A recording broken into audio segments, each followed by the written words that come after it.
All right, we got some complicated passages here, right? An underlined portion, and how would the researchers in text 2 respond to the conclusion presented in the underlined portion of text 1? This is where I like to read text 2 first. Let me get a sense of what they believe so that when I read text 1, I have a bit of kind of a background that I can hold on to in my head. So it might mean that I miss some of the background information about the topic, but I don't really care about that. That's not really what these questions are about anyway. So let's take a look. Text 2, monitoring carried out by researchers from the Norwegian Polar Institute shows that the polar bear population on the Arctic archipelago of Svalbard remains stable and well-nourished despite rapidly declining sea ice in recent years. Okay, so despite that.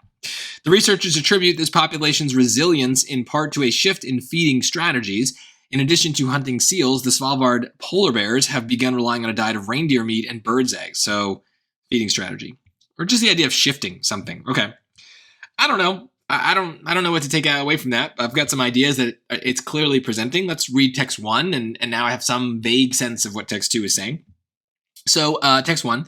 Polar bears sustain themselves primarily by hunting seals on the Arctic sea ice, but rising ocean temperatures are causing the ice to diminish, raising concerns about polar bear population declines as these large predators' seal hunting habits continue to shrink.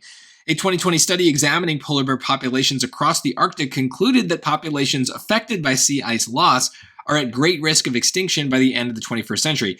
So this person's saying it's bad. This person's saying kind of like, don't worry about it, right? So how would text 2 respond? I'm going to go with that. Don't worry about it. It's going to be fine. The polar bears, they'll figure it out. That's kind of what text 2 is saying. Let's go with that. So, A, by noting that it neglects the possibility of some polar bear populations adapting to changes in their environment. Yes, because they're adapting by eating different things. So why is that's text 2 saying to text 1, don't worry about it. You are neglecting the idea that these polar bears will figure out another way to get food. So I like this, but of course we have to read everything. B, by suggesting that it is likely incorrect about the rates. So text 1 is likely incorrect about the rates at which warming ocean temperatures have caused sea ice to melt.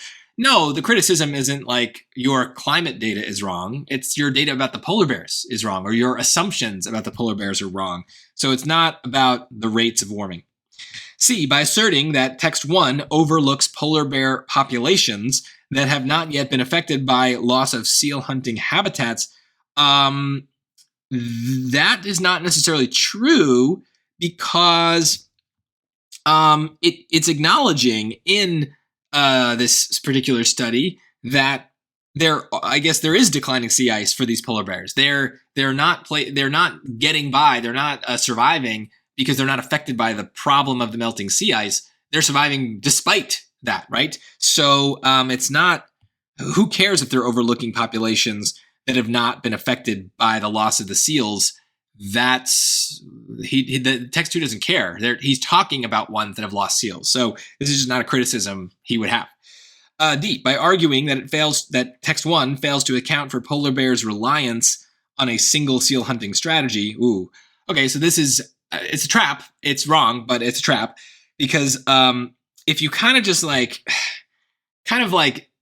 at the words individually, but don't add them together, you might read this as saying, right? Text 1 is failing, meaning wrong. It's talking about the polar bear's reliance on something, but it's not reliance on the seals. They're not still hunting seals. They're hunting other things.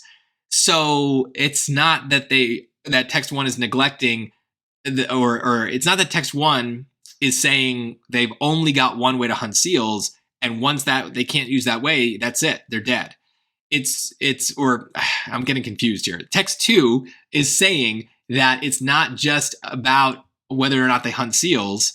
It's about whether they can find some other things to hunt. So the way that they hunt seals might be dependent on the ice, but text 2 is not saying they still found another way to hunt the seals. It's that they are eating other things besides seals. So choice D is really close to being right because it has a lot of the parts, the words that I would want to say. I think if you got rid of the word seal, this would be a correct answer, right? By arguing that text 1 fails to account for polar bears' reliance on a single hunting strategy. Actually, maybe not. Maybe that's going to flip it completely. And that almost makes it sound like text 2 is saying that the seals are in danger, and text 1 is too optimistic about the seals, about the polar bears, because it's saying they'll be okay when in fact they are in danger because they would die if they don't have the seal. So I think this might be flipping who believes what. Regardless, I'm talking a lot about a choice that I know is wrong. It's clearly A, because no matter what way you interpret D, it's missing the point. It's about they're eating other things, right? They've adapted to changes. So don't, in the real test, I wouldn't have gone through all that, process with choice D.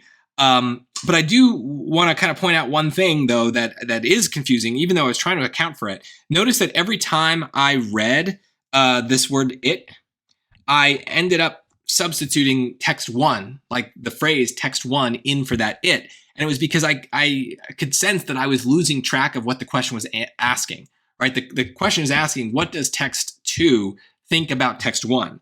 So this underlined portion in text 1 is the it here.